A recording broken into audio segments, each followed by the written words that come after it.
Hello everyone, welcome back to Gyan ka Sagar with संजीवनी। आज हम आपको हिंदी व्याकरण के बारे में पढ़ाएंगे, जिसमें से हम आपको संधि के बारे में बताएंगे कि संधि किसे कहते हैं। तो आइए आज संधि के बारे में पढ़ते हैं। संधि किसे कहते हैं? दो समीप आए हुए वर्ण जो होते हैं और वर्णों में जो ध्वनि उत्पन्न होती है उसे क्या कहते हैं? संधि कहते हैं। जिस तरह से शिव प्लस आल्य, तो क्या बना? शिवाल्य। ये बना शिवाल्य।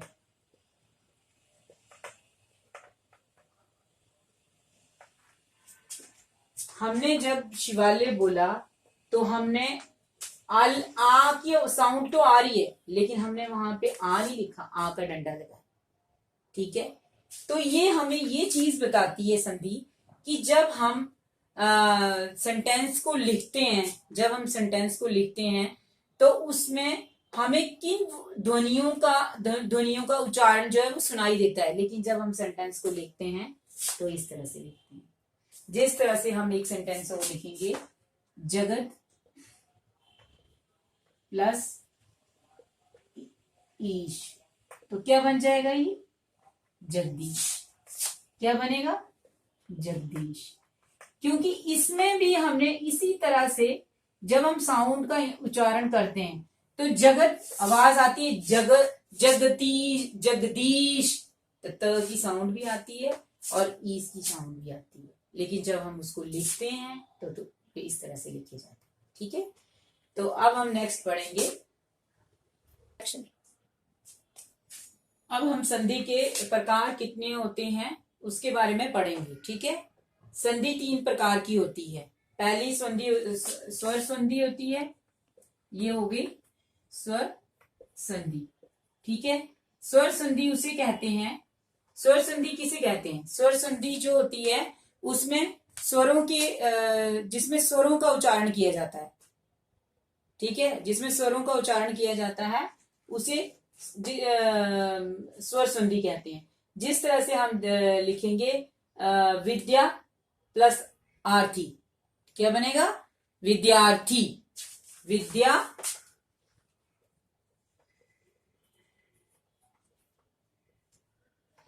प्लस अर्थी, क्या बन गया?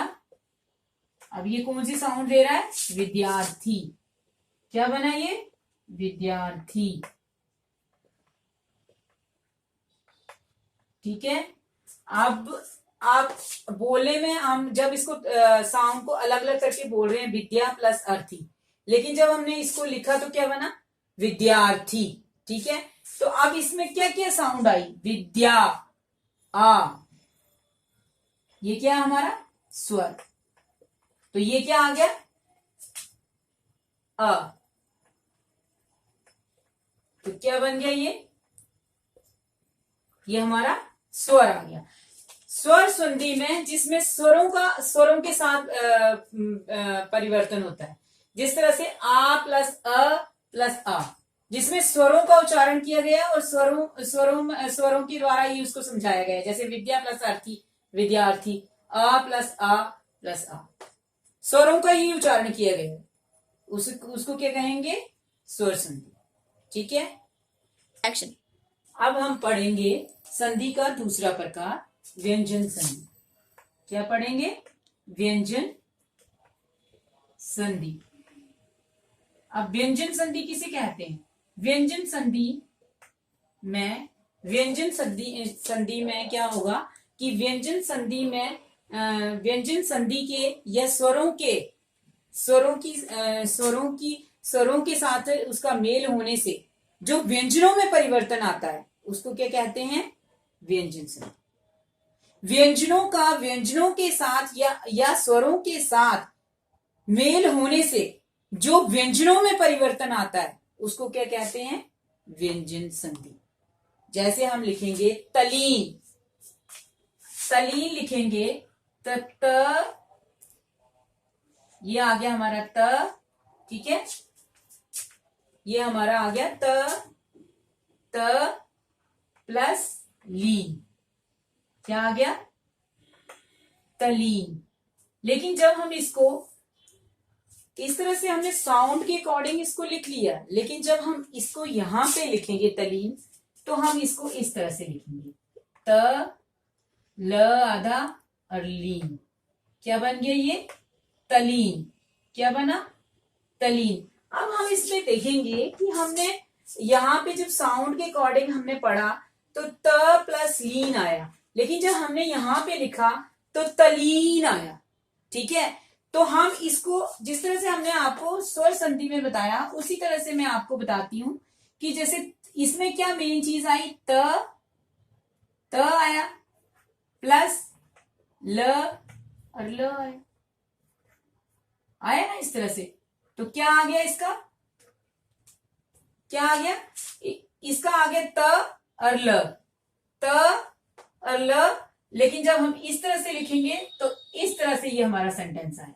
ठीक है, किस तरह से? जिस तरह से हमने स्वर संधि में विद्या प्लस अर्थी लिखा था, लेकिन हमने उसमें क्या देखा कि हमने आ को और प्लस अ प्लस इस तरह से हमने उसको किया।